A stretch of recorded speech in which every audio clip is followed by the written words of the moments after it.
Hello and welcome to this week's edition of Black Knights Weekly. I'm Nick DeSanctis, bringing you along for a closer look inside athletics at West Point. Today we'll meet number 9 on the Army football team, head down to Gillis Fieldhouse for night school, and talk to the head coach of the Pittsburgh Penguins.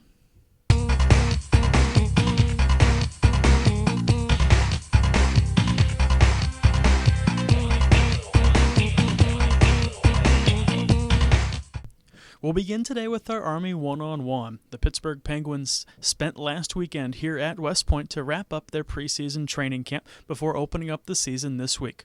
We had the chance to talk to the head coach of the Pittsburgh Penguins, also the head coach of Team USA, Dan Bilesma. With the NHL season opening up this week, West Point was paid a visit this past weekend by the Pittsburgh Penguins, who spent 3 days training at Tate Rink while immersing themselves in the West Point experience. Head coach Dan Bilesma was able to spend some time with us for this week's one-on-one segment. In taking his squad off-site for the end of preseason camp, Bilesma was enlightened and inspired to be at arguably the greatest leadership development institution in the world. I knew a little bit about West Point from a very long distance, just the leadership aspect of cadets and West Point, and one of the finest, best leadership institutions in the world. And I think coming here and seeing it, I've seen it in a completely different light, in a completely different manner than I thought about from a distance, and it's been enlightening. It's been inspiring. I also see the process the process of West Point, the process of that leadership, and the process that you see here, and that has been equally as impressed upon me with not only being here but meeting the people and the cadets and people that have gone through it. I don't think it's like any other place, any other circumstances and institution like I've ever been to. Bilesma refers to West Point as the ultimate team and is hopeful his players can recognize how to blend their attributes with their teammates.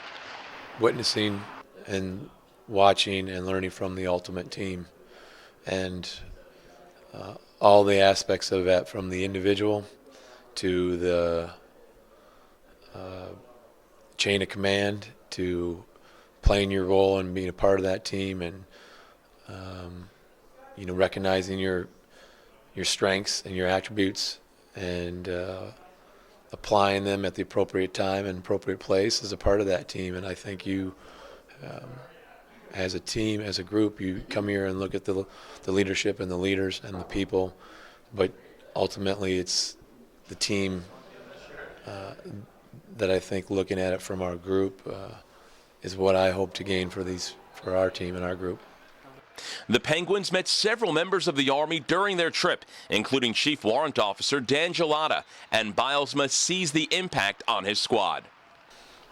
The Chief is a special individual, having gone through unique and special things in his life, from his training and the units he's been a part of to the combat he's been in. I have had the opportunity to talk to other special forces individuals and groups, and I'm struck by their individuals and what they've done and what they do in a unique way. I think every time you hear them talk and you hear them speak and you draw on their words and on their beliefs and on their experiences, and Chief was no different. I think he resonated with me, resonated with our players in a unique way, and he's without a question a unique person. West Point is also where Jack Riley, who coached Team USA to the 1960 Olympic hockey gold medal, built a Hall of Fame career. Meanwhile, Bilesma, who will coach Team USA in the Olympics this coming February, would like his Olympic squad to follow Riley's mantra that his team would be in shape, but knows the setup in 2014 is much different than a half-century ago. Well, I wish in some ways it did, because, but I don't. You know, I think we're a little bit different because I don't get the players like they did in '60 and in '80, where they had them for a 3 or 4 month period of time, and you kind of felt that that's the way it was in '60 with the mantra from the coach and the 238 feet of ice that they practice on, and how they were going to get in shape to get ready for the Olympics, and Herb Brooks with, you know, the Herbies that broke his team down and conditioned his team as well. But we get one day and then we're starting our Olympic. But I do, having gotten together as a group to this point with the members that are going to be the U.S. Olympic team, you know, we've talked about a blue-collar mentality and a blue-collar work ethic for our team and how we're going to play. And we've tabbed that as our red, white, and blue collar mentality that we're going to play with and is going to be our team. And so in similar correlation, I don't think it's conditioning, but it is our blue collar mentality, our red, white, and blue collar mentality we're bringing over there. Dan Bilesma, head coach of the NHL's Pittsburgh Penguins and Team USA Hockey, and someone who took the opportunity to make the most of his and his team's West Point experience. For Black Knights Weekly, I'm Rich DeMarco.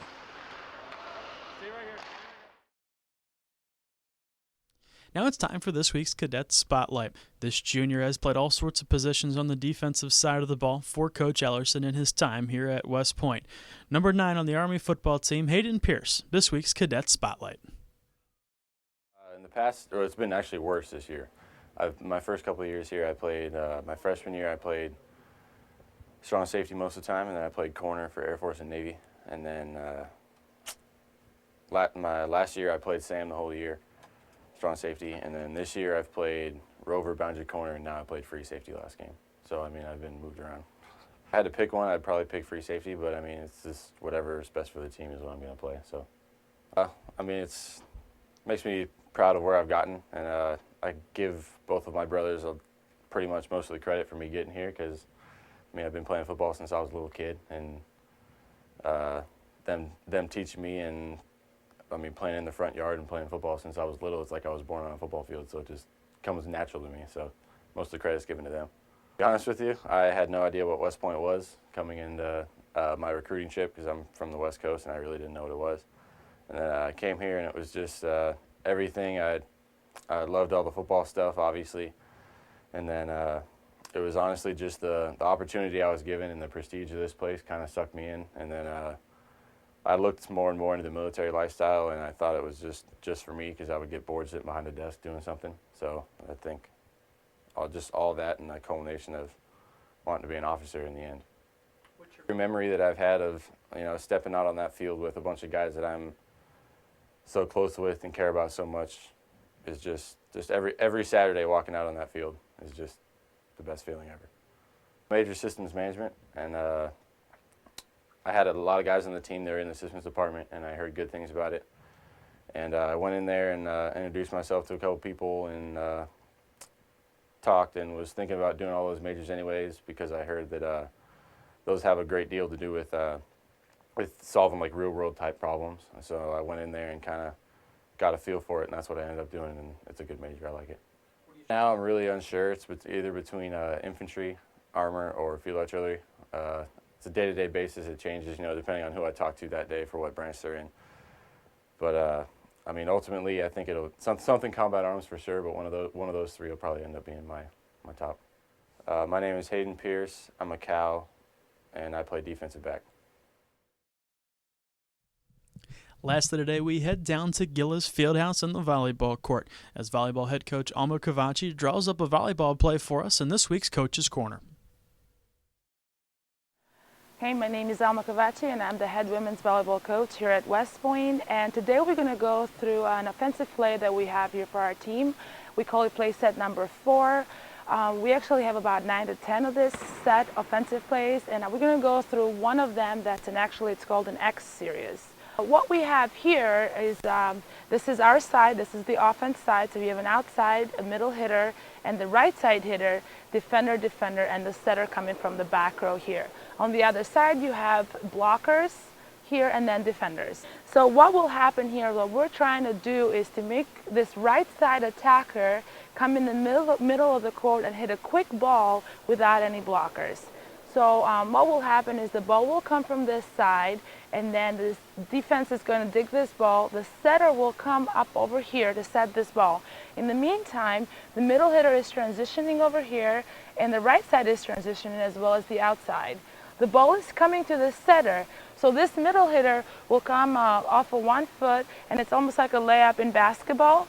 So she will come and approach this ball over here, and if she's loud enough, this middle blocker, or this blocker on the other side, will come over here and block with her, leaving this right side attacker over here coming in the middle of the court to attack this ball with no blocks, and that's really what we're looking for. So if you see this, it's an X. It's almost as an X over here. So we're creating space for this right side attacker with no block. So it would look like this, and they will have no block, and they'll be able to attack the entire court. And this is place at number 4 for us. Thanks so much for joining us on this week's edition of Black Knights Weekly. Remember, for the latest news, scores, and updates, visit GoArmySports.com. Until next time, for Night Vision, I'm Nick DeSanctis. Go Army!